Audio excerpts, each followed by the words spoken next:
Welcome back to Mystic Realm Community Edition. Today we'll be tackling Tempest Valley Zone. The original was basically just Jade Coast with Techno Hill Goop, but there's a lot more going on in this version. For one, we have these enemies that leave behind goop trails in which if you get caught by them, then they'll slow you down to an absolute crawl. I think if you jump repeatedly, then you can get out of the effect, but if anything, it also runs out after a short while. We also have these plants that show out a spread of goop every so often, having the same effect when they land on you.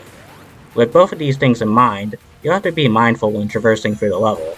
Props to whoever came up with the idea of plants though, very creative. Lastly, you have spears that pop up every so often like spikes, and slime waterfalls that are visually similar to the lava falls from Red Volcano. I've never been caught by them, so I wouldn't know if they hurt you or not. There's a path later on in Act 1 in which requires a character that can spin, but if you aren't, then it won't be very obvious where the split is at first. This probably leads to one of my main criticisms about MRCE, in which it kind of becomes too reliant on slopes for a good chunk of the levels.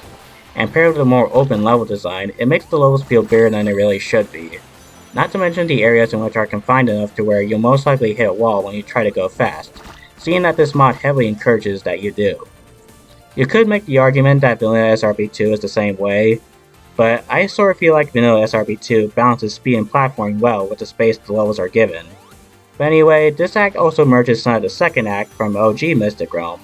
The spot where the shrine was used to have this keystone you need to collect 3 of in order to unlock something in Aerial Garden, but as of recent the keystones are no longer required. If you still want to collect them for old time's sake though, it's now in a spot where you have to fall into a goop from really high up.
Act 2 lightens things up a bit by going with an Oriental aesthetic.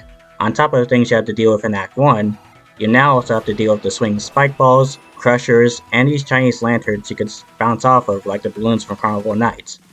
Unfortunately, Ember's flight doesn't reset when you touch one, even though I'm pretty sure I set up to detect otherwise. On the bright side though, at least they let you fly past the high cap in the flight styles where it applies. The shrine is located near the end of the stage off to the side of the large mountain you have to climb. You have an opportunity to pick up 3 continues here, one of which is behind the building before the first crusher, and another 2 is right out in the open next to a little Brack shrine. You'll definitely need them for the special stage coming up.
On to said special stage, it at first starts out like the original version where you have a hallway you need to find the correct way out of. But once you get to the more outdoor areas, there will be wind that affects your movement. Flying characters like Tails and Knuckles will feel it the worst, but at the same time, it helps to have verticality for some parts. This is probably where you'll be properly introduced to all of the power-ups that will help you out throughout these stages. The Ice Ball will freeze the combo timer for a short while, the Biohazard symbol will give you an Armageddon shield, the Magnet will draw rings towards you, the Crown gives you a set amount of score, the Sand Timers will give you more than crowns if you collect them fast enough, and then the Bombs will destroy all Eggman monitors and enemies in the area. The Ice Balls are usually really easy to get, so prioritize them wherever you can.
The boss this time around is a somewhat different take on the Egg Slimer.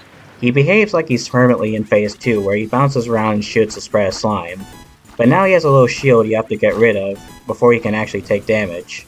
In this version of Phase 2, he'll force the arena to a higher elevation with more narrow ground. He'll also start bouncing towards you as opposed to bouncing aimlessly. After defeating him, it'll spawn a capsule you have to attack in order to free the animals and end the level. See you next time for Verdant Forest Zone.